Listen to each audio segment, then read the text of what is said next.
Saudara-saudari yang terkasih, bertemu kembali bersama saya Romo Infantinus Tarigan dalam Renungan Kitab Suci. Hari ini Senin 7 November 2022, Pekan Biasa yang ke-32. Bacaan hari ini diambil dari Injil Lukas bab 17 ayat 1 sampai 6. Yesus berkata kepada murid-muridnya, "Tidak mungkin tidak akan ada penyesatan, tetapi celakalah orang yang mengadakannya. Adalah lebih baik baginya jika sebuah batu kilangan diikatkan pada lehernya, lalu ia dilemparkan ke dalam laut, daripada menyesatkan salah satu dari orang-orang yang lemah ini. Jagalah dirimu. Jikalau saudaramu berbuat dosa, tegurlah dia, dan jikalau ia menyesal, ampunilah dia. Bahkan jikalau ia berbuat dosa terhadap engkau 7 kali sehari, dan 7 kali ia kembali kepadamu dan berkata, 'Aku menyesal,' engkau harus mengampuni dia." Lalu kata rasul-rasul itu kepada Tuhan, "Tambahkanlah iman kami." Jawab Tuhan, "Kalau sekiranya kamu mempunyai iman sebesar biji sesawi saja, kamu dapat berkata kepada pohon ara ini, 'Terbantunlah engkau dan tertanamlah di dalam laut,' dan ia akan taat kepadamu."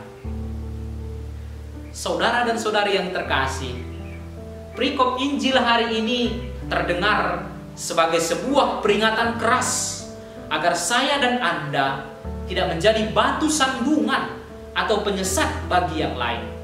Jangan sampai karena perilaku Anda dan saya, orang-orang meninggalkan iman kekristenan atau membuat mereka tidak bersimpati pada iman kekristenan kita.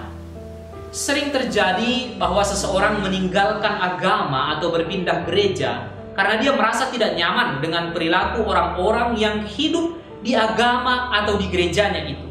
Sering juga perpecahan yang terjadi di dalam gereja, entah pada masa awal kekristenan ataupun sekarang ini, terutama disebabkan oleh perilaku-perilaku tak sehat dari para pemeluknya, terutama perilaku para pemimpinnya. Saya teringat dengan apa yang dikatakan teolog feminis Elizabeth A. Johnson. Dia katakan, problem bukanlah bahwa Yesus itu seorang lelaki, tetapi karena kebanyakan lelaki tidak seperti Yesus. Dia mengatakan itu dalam konteks pencarian dan penyadaran akan sudut pandang baru atas Yesus. Elizabeth tidak sedang mengomentari Injil hari ini, tetapi gaya atau skema berpikirnya itu bisa berlaku di sini, yakni perpecahan, perpindahan, atau rasa tidak simpati atas kekristenan muncul bukan karena orang tidak percaya pada Tuhan, tetapi karena perilaku-perilaku pemeluk agama tidak sejalan dengan ajaran Tuhan itu. Maka saudara-saudari, kita menyesatkan orang-orang yang lemah atau anak-anak bukan hanya ketika kita mengajarkan sesuatu yang memang sesat, tetapi juga ketika kita tidak memberikan kesaksian hidup yang benar untuk mereka teladan. Misalnya saja, kita sering mengutuki orang-orang yang korupsi, mengutuki para pencuri atau pembegal atau yang sejenis dengan itu di hadapan anak-anak kita yang masih polos. Sayangnya, kita sering lupa satu hal, yakni lupa memberi pemahaman kepada mereka tentang apa bedanya perbuatan dosa dengan orang berdosa. Jadinya, dengan kepolosan, mereka menangkap bahwa mengutuki, menghujat orang itu sah-sah saja, dan tidak sampai pada pemahaman bahwa tindakan berdosa itu yang perlu disingkirkan bukan orangnya. Orang berdosa selalu akan diterima Tuhan kalau dia bertobat, tetapi tindakan berdosa itu sendiri selalu salah di mata Tuhan. Saudara-saudari, seorang Kristen muda yang masih dalam langkah awal dalam perjalanan imannya bisa menjadi begitu lemah selemah anak kecil, terutama dalam hal ajaran iman, sehingga dia begitu tergantung dengan gembalanya atau orang-orang Kristen sekitarnya. Maka ketika berada di hadapan otoritas pengajar, mereka sering menjadi penurut yang tak banyak menuntut, apalagi protes. Secara khusus dalam keadaan seperti itu, kita sungguh-sungguh membutuhkan seorang penuntun, pengajar atau gembala yang matang secara manusiawi dan rohani. Jangan sampai para pengajar, para pemuka jemaat membuat orang-orang yang masih rapuh dalam iman itu menjadi tersesat atau paling tidak terhambat perkembangan imannya. Dari Injil hari ini, kita tahu bahwa Yesus sedemikian menghargai setiap jiwa orang Kristen.